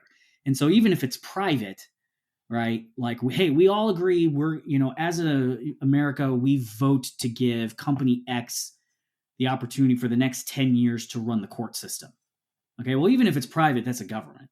I mean, because it's the monopoly of force, right? And so even if it's privately funded, it's still a monopoly. You have to have at some level to address injustice. you have to have some monopoly of force in order to address that, right? So I think that's the main reason for me. Now, I know there are a lot of well-read anarchists that have probably thought through those issues, those criticisms that I just gave. As I point out, like, maybe that's true, but we are so far from privatizing everything that, I'm not too, if we still have to have a hospital prove that it can add an MRI machine, we're so far away from, being able to debate, like, can we survive with a publicly funded court system and police? So that's kind of my just inherent issues, and why you have to have that minarchist, what I would say, perspective. So I'm not a well-read anarchist at this point, but there are two things that come to mind, and maybe you have answers for them. But you're talking about paying for one judicial system, but then maybe going into the other and not recognizing that. But isn't that essentially what happens on the global scale? If I'm over in some other country, or even Canada or Mexico, especially if you live on the border, those are different judicial systems, but that's kind of, you recognize you're entering another territory, and that's just kind of the way it is. Like we do deal with that. It's just scaled up to, nation-sized things. Sure. But if we deal with it on this scale, what's the difference between dealing with it on a smaller scale? No, I think that's fair. I think, quite frankly, one issue is just like the practicality, right? I mean, there's not too often that I'm dealing with businesses or people in other countries, now, if I buy something from Amazon on China or from China, right, and I get ripped off, it's not what it is. Like, I'm kind of usually sunk out of luck, SOL. But, when you talk about, let's say, if my neighborhood, my cul-de-sac created its own judicial system, and every cul-de-sac in my neighborhood did, right? Well, it's pretty hard for me to function my life when I'm worried about,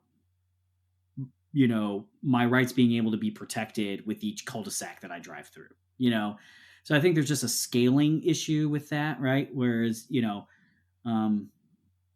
would address that, deals with some of the problems there. Yeah, I would just think that, and maybe you've convinced me too much. Maybe I'm like too free now, but it just seems like, well, yeah, but they, if 5 cul-de-sacs here feel one way and this other doesn't, we're not going to exchange with them on Craigslist or through Bitcoin or whatever. So it's like, you'd be incentivized to have pretty generally applicable laws that everybody respected, or else you're not going to be able to interact in the ways you want. No, I understand that, right? What you're talking about is like realistics of commerce, right? That's why we have like statewide driver's license rather than city-based driver's license, right? Because you got to have at least some ability to function in different areas, with recognized status. So, I think that's fair, but I think, when you talk about, okay, as you continue to scale, then, at what point is that really just a government, right? It's not. Yeah. So remember, government doesn't have to be this like elected body, right? That is called the government. It's just monopoly of force. And so whatever that looks like, that's a government. And so, so that's the main pushback, I guess. But. So, yeah, and that's a good point. Yeah, at what point does it become government? I don't know. The other question I had is, a lot of times I see libertarians talking about, especially in regard to welfare and poverty, about how, yes, it's sad that there are people who are, even just assuming that a lot of the people are impoverished, not at fault of their own, like just through circumstances. Assuming that, like, for as sad as that is, the government shouldn't force me or my neighbor to have to pay money to help that person. And so I guess when I think of the freeloader problem, as a pacifist, I would say, well, okay, but I don't morally agree with the military, and I don't want to pay for them, like, because And so it seems like, yeah, it almost seems like it goes against the moral foundation of libertarianism, or whatever that philosophy is, to basically say, well, people are going to have to do, we're going to have to force people to do something. And it feels like, well, then why not force them to deal with poverty in the same way? Because to me, that's a big issue, whereas the military isn't. And so Yeah. I don't know. Well, that's a good question. So I think it comes down to, remember, it's about liberty, right? And so is my liberty being violated? And that's where the role of government comes in, right? And so if somebody is poor, unless their rights have been violated, right? Just because it may be good to help them doesn't mean that that's the role of government to do, right? So I'm sure I can fairly quickly find it, but in the law, let's see. Hold on. I'm going to find this. Dramatic pause for effect. But anyways, I know he talks about that, socialists think because we do not think the government should do something means we don't care at all, right? Like I hear this all the time from socialists, oh, you just don't care. Like you don't care about the poor people. I'm like, well, that's not necessarily true. I just don't think we should use force to rob people to address that, right? So it's finding private means, to do so, unless a right has been violated, right? If somebody's life, liberty, or property has been violated, then the government steps in to help that person. So if you have legitimate things of exploitation, harm, crime, all that, of course, but for example, with poor, I'm not saying it's not important. It just, one, we shouldn't use violence to solve poor, right? But then also it just ignores the fact, going back to the problem of incentives, is just governments are bad at doing it, right? I mean, one of the things we talked about from the very beginning was the war on poverty, right? How we've spent billions and billions of dollars fighting poverty.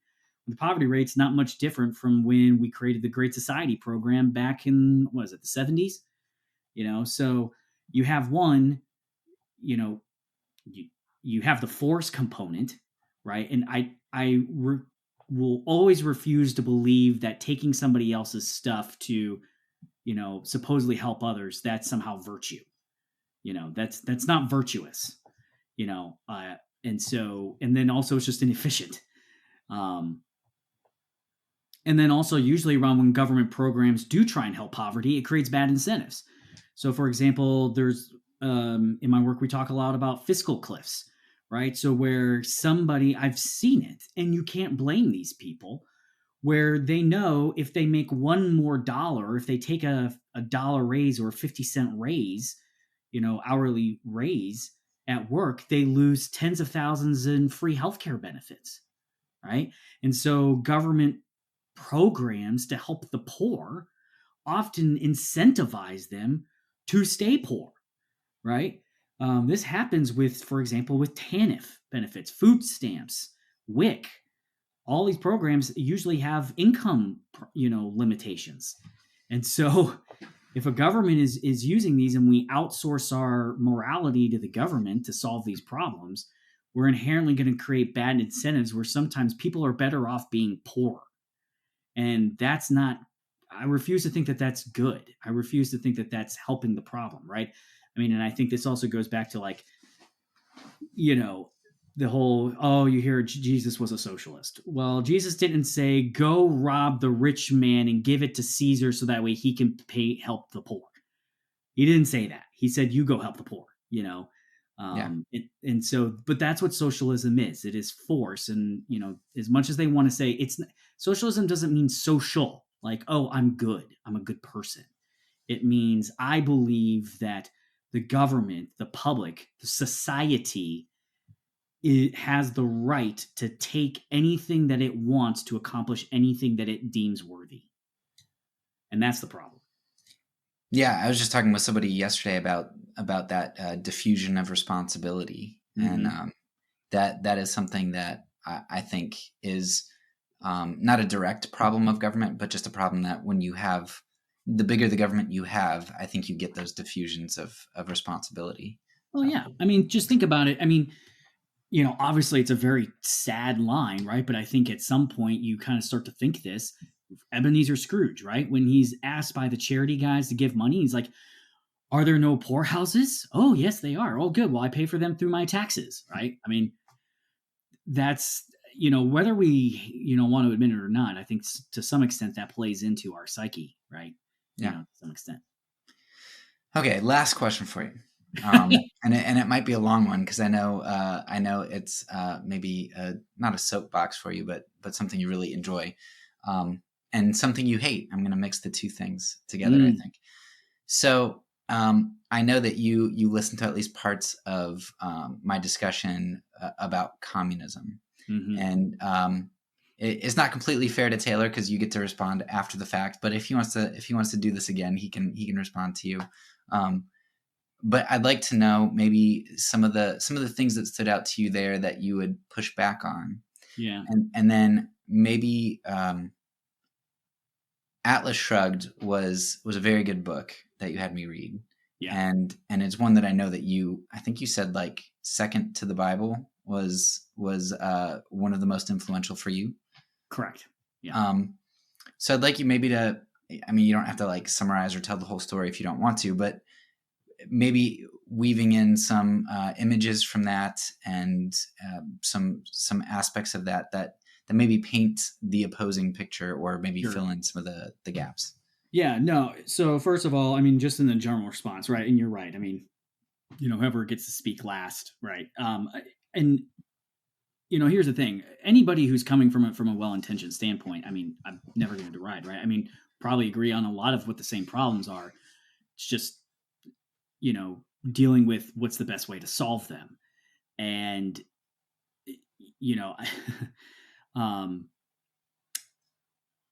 I would say that while you're right, obviously we have been, there's a great ROI on slavery, for example, so obviously the United States has that on its history. I mean, I would argue it's like the original sin, quote unquote, of the United States, right? Generally free people are always more prosperous. And so, this idea that like, I mean, my dad was an army soldier growing, when I was growing up, and before even I was born, he was stationed in West Berlin, right? Yeah, sure, maybe West Berlin incentivized people to come over, but they sure didn't have to, like, there was no incentives that could give people to go and give up their freedoms, right? To go to East Berlin, there weren't, U.S. soldiers didn't have to shoot West Berlins trying to crawl over the wall, and so this idea that, like, I think it's just naturally innate in us to desire liberty and freedom, right? I mean, even God gives us free will, right? And so we are allowed to choose, even if we believe in him, right? In all his wisdom in glory. And so the idea that if God gives us free will, we as a government shouldn't give people free will to choose what's best in life for themselves. I just, that seems an inherent contradiction to me. And then, the other thing that you hear this a lot about, exploitation of workers,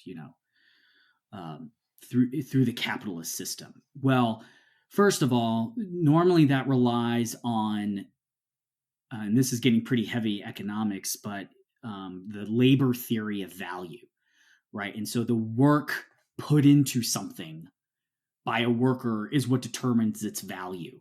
And the whole Karl Marx, thing was that, well, the worker puts in all the labor but doesn't get all the profit, therefore he's being exploited. Well, the labor theory of value has been completely discredited, and the simple reason, and in fact, believe it or not, Adam Smith believed in the labor theory of value. So Adam Smith and Karl Marx actually had a lot of similar ideas as to what gave things its value, believe it or not. A lot of free market economists today will say, actually, Adam Smith kind of set back economics by 100 years. Now, he totally destroyed the idea of mercantilism, which we talked a little bit about was kind of the prevailing idea of the day, and showed that everybody's better off with free trade. Everybody. Mercantilism doesn't work. And so when Europe was interacting with Africa, they would have been much better off in the long run to treat Europe or Africa fairly, respect their property rights, and free exchange, voluntary exchange of goods. But the reason you can disprove the labor theory of value is what is called the diamond water paradox, right? You cannot live for more than 2 days without water, right? But water is extremely cheap. Whereas a diamond, you're a married guy, you had to buy a wedding ring at some point, right? Even though a diamond serves no utility, it's incredibly expensive, right? Why? Well, the reason is because there's marginal utility. And this totally destroys the theory of exploitation of labor and workers. There comes a point where, hey, I have so much water, it's really not that expensive because it's not scarce to me, right? Whereas a diamond, because they're so few and rare, is very expensive. And so I get a lot more marginal utility, a lot more benefit from one more diamond than I do one more gallon of water, right? But if I'm in a desert for 2 days, you better believe I will give up every diamond that I have, right, in order to get a gallon of water, right? Because I don't have water on hand. And so the marginal utility of that one more gallon of water is way more beneficial. So this kind of came out of what's called the Austrian School of Economics, which is kind of like late 1800s, early 1900s. And so it totally changed economics. It's even called the marginal revolution, believe it or not. Very nerdy, I know. But this totally destroyed this whole idea of value of things coming from the labor inputted into them. And so it really discredits a lot of what socialism, Marxism, economic theory is based off. And then the other thing is so one of the early Austrian economists, his name is von Bavarick. So they're all Austrian. It's kind of where the name comes from. They're not exploiting workers because actually, if you think about it, a business helps workers because they provide them income well in advance of the capitalist earning any income from the selling of that product, right? So let's say I'm a house builder. I have to pay my plumber. I have to pay my carpenter well before I sell that house. And so, labor can't, I have to pay the value that a worker gets is only at the time of the present value of that labor, right? I can't foresee what the value is going to be of this product in the future yet because I haven't sold it yet. And so, if anything, the capitalist or the bourgeoisie, right, the business owner takes that risk because he has to put his risk on the line and pay the person up front before he makes any money. And so, what he has to do is charge a higher rate in order to accommodate that risk, right? It's the whole reason why we have interest. Money now is better than money later. So, you will always take a sure thing over some future thing that might or might not happen. And so that's why we have interest, right? Is people will charge interest because it's a risk and then I'm giving up money now if I loan it to somebody. And so to make it worth that risk, I need more money in the future.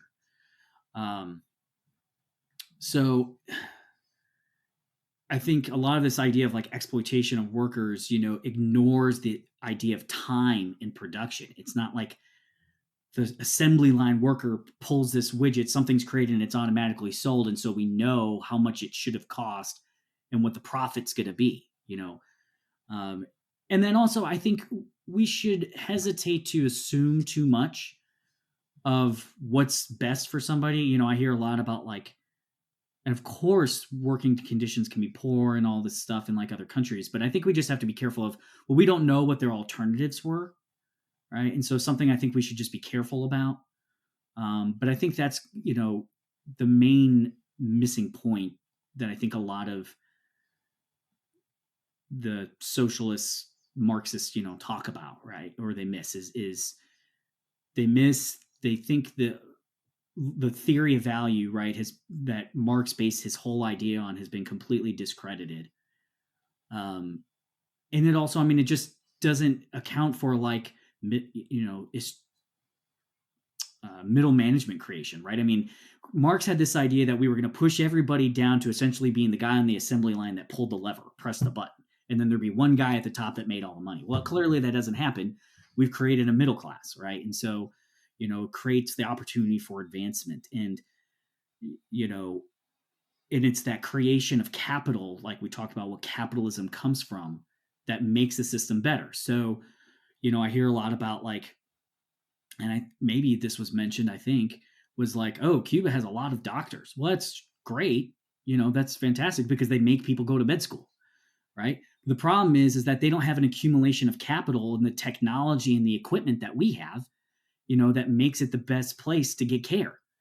You know, we have all the highest technology because we have better incentives to create new innovative techniques and machines that make people get better quality care at a lower cost.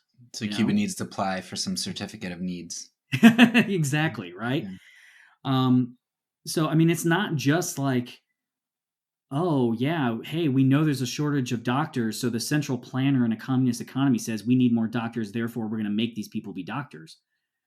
You know, the problem is then that doesn't mean that you have the accumulation of capital, which, as we said, is just more efficient ways to use scarce resources, right, to create better MRI machines. And I mean, you know, think about like LASIK surgery, right? LASIK surgery is one of the very few medical procedures that's not covered by insurance, which we talked about has incentive problems.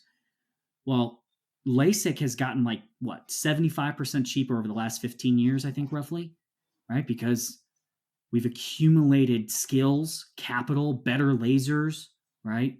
The market has gotten more efficient at it. So anyways, and so then, you know, I know you want me to kind of weave in the Atlas Shrugged thing. So yes, it's probably the second most influential book in my life. Now, she was definitely not a Christian, and so there are definitely parts of her work that I disagree with. But the main thing that Atlas Shrugged taught me was free markets is more than just about efficiency. Because I think even a lot of liberals like would recognize that the free market is the most efficient, right? Maybe we just have to smooth out the edges, you know, and you know, social safety net and, you know, to help the people who lose, quote unquote, in the free market system. But they know they're more efficient overall.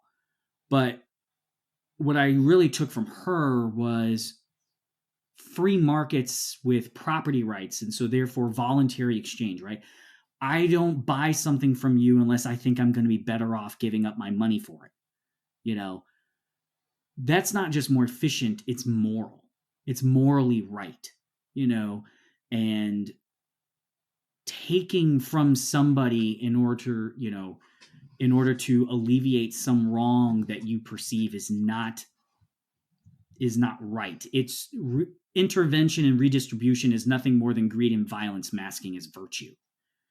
Now, I think she gets kind of a bad rap sometimes because people think she thought that greed and selfishness were virtues. But, you know, I kind of mentioned profit is not about selfishness. It's about self-interest, right? Capitalism, free markets is about acting in your own self-interest.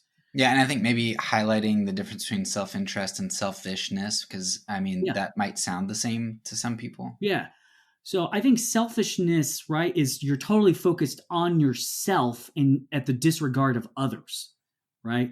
Whereas self-interest can mean I'm going to do what's best for me, but I'm not going to disregard others. And so, for example, in capitalism, right, in free markets and voluntary exchange, the way I get you to give me your money is to make something that you want more than your money, right?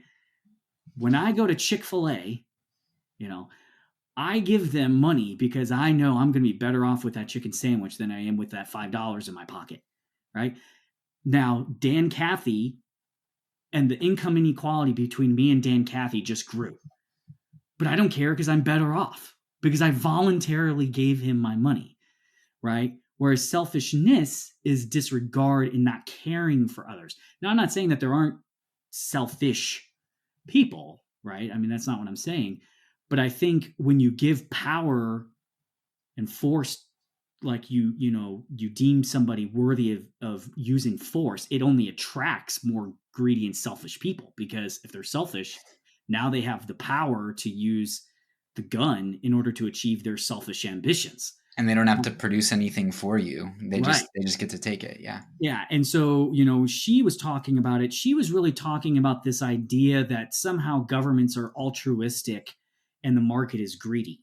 If you read it, she viewed what was moral was to like aspire to create and to act in one's own self-interest. And so just as an example, as a Christian, I believe it's in my best self-interest, right, to pursue and have a relationship with God, right? Because my main end, right, the ends justify the means. My end is to glorify him and worship him. So it's in my self-interest, right, to do that. Whereas, and then of course Christ calls me to be not selfish, right? And so self-interest with the right perspective is a good thing. And so I think that kind of differentiates the difference. So. Yeah. I mean, we're all self-interested when we eat food because we're taking care of our bodies. Like, right. We have an interest in ourselves. Yeah. Yeah. Perfect. So, yeah, I would definitely recommend the book. I listened to it. It's long. Yeah, it's really long. It's very long, and you just have to understand it's a fictional story that's used to explain philosophy. It's really not a fiction book. It's a philosophical book that's made through a fictional story. So if you're expecting the best, character development, you're not going to get that. But it's the most engaging philosophy book because it's at least built into a story to get points across. So I think those are all of the questions that I had, and it's really helpful. And I think my big takeaway is it's kind of like, as a Christian, it can be very frustrating because that means a certain thing to a lot of different people. Like mm-hmm. if you talk to some like from somebody from Greenwich Village in New York City and you said, I'm a Christian, they'd probably think Westboro Baptist Church, God hates fags people. And they'd be like, oh, you're just crazy. And I'm like, no, you don't understand. There's, the Orthodox and the Catholics and then the Protestants. And then in Protestantism, you have Baptists and Southern Baptists and Reformed Baptists. And, you've got all of these variants, and Christian doesn't really mean one thing. It means a lot of different things. Yeah. So I think my struggle with capitalism was that I didn't understand that there are lots of different aspects of it. Mm-hmm. And I think and maybe this is wrong, but I start to use free market when I refer to the type of thing that you're talking about, right, as opposed to capitalism. I still have all these negative associations with. For sure. Yeah. I mean, I think I use that term all the time, right? Because it does, insinuate things like Jeff Bezos not paying property or any income taxes or whatever, right? And, that's, Amazon using lobbying power to get tax breaks and all that kind of stuff. Like, that's not free markets. That's, if the government is picking a winner and loser, it's not a free market, right? You might have heard the term laissez-faire, right? Which roughly means like to let it be, to do nothing. And that's really not what it means. In essence, it really means creating laws that apply equally to everybody, right? That's what the rule of law means. And those are two totally different things. And, I think when everybody's treated fairly or equally, in the law, and then we have the opportunity to exchange freely, then we're all better off. And it's the most free, and I think it leads to the most human prospering. And so that's what it's what it used to mean. It's what it should mean. Unfortunately, it gets corrupted, like all things. And but I think for me, what made me so passionate about this was, we created man in God's image. God gives us free will. He didn't create us as little robots. And so, if he gives us free will, it shouldn't be our authority. If we don't have the authority to do it as an individual, we don't somehow have the authority to do it as a mob. And so we have to respect those, then, to use the Thomas Jefferson words, unalienable rights, right? And so if I can make, by removing some license that allows somebody to get a job and work themselves off of poverty and government assistance programs, I mean, I don't see how that's not a thing that we should celebrate. But, stealing from others is not virtue. And so it's only through voluntary that can really be accomplished the best. Well, thank you very much. I appreciate you taking 2 hours of your time, which is better than the 5 we forecasted. Happy to. I really enjoyed it. We've had these types of conversations before. And so most people don't like, talking about this stuff for especially as long as we have, but anybody who's always willing to talk about real stuff, it's always a pleasure, and I love it. So awesome. Well, thanks. To close this out, I want to reflect on one aspect of this discussion that I just want to flesh out a little bit more. There's so much that could be said, but this is just the one thing I'm going to go with to close this out. So when Ron was talking about government's inefficiency, particularly in being proactive and trying to basically control people's desires, control markets, those sorts of things, to control people's free will, in essence. We know what is better for you. It reminded me of something that I was talking with a friend the other day. And he mentioned that Michael Crichton has this really interesting piece, which I'll link in the show notes, where Crichton talks about the environment and government and all kinds of different things in this speech that he gave at the Independent Institute.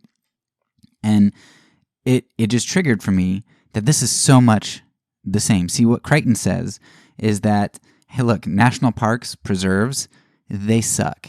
Or at least they did. I don't know if they still do. But they're terrible.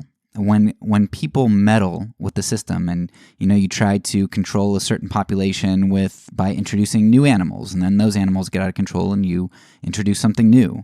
It's just like invasive species. When we meddle with things, the systems are so complex that we end up doing a worse job than by allowing things to kind of play out and balance themselves. And so government seems just like in an invasive species sort of event to me, where the government is trying to play around with things and messes up. You see so many examples of this. Down south we have kudzu, which is an invasive species, or I know lionfish are going crazy. Now, sometimes these species are introduced by accident, but other times people introduce them on purpose. You can research this, and there are a number of examples where there was some invasive species that was a problem, and so a government decided to introduce a predator of that invasive species from its homeland, and now you've got 2 invasive species, and that has an impact that you just can't fathom. You don't know what's going to happen. You can't predict it. Humans are complex systems, and when the government tries to manipulate these complex systems, not only is that arguably immoral to try to mess with people's wills, take their money by force at the edge of the sword, control what cups they can or can't drink out of in public, which is, from an example from an earlier episode I gave. But, that's immoral, I think. But at the same time, it's also extremely ineffective and often creates more problems. And that's something that is kind of a theme here in some of our interviews, where we discuss how the government might fix some problems, but usually they're the problems of its own making. And so they are self-sustained in essence. We need them because they exist. If they didn't exist, we wouldn't need them so much. Now go check out Crichton's interview or speech. It's really good. He talks about Y2K and the ineffectiveness of government intervention, whereas if they would have just let the markets alone, it would have resolved due to self-interest and self-regulation, all kinds of stuff. He gives great examples. And, this is the guy who wrote Jurassic Park. And so Jurassic Park is essentially... probably, I don't know, I didn't hear this from him, but Jurassic Park is essentially, it seems, from Crichton's speech, basically Crichton's political, environmental ideology played out. And what happens when humans meddle with things that are complex and beyond their control? What happens when humans try to play God? Either play God over nature or play God over their fellow man. That's all for now. So peace, and because I'm a pacifist, when I say it, I mean it.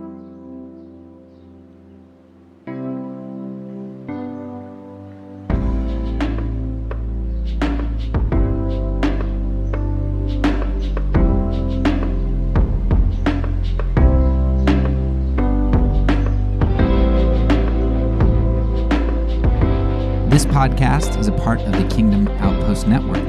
Please check out the links below to find other great podcasts and content related to nonviolence and kingdom living.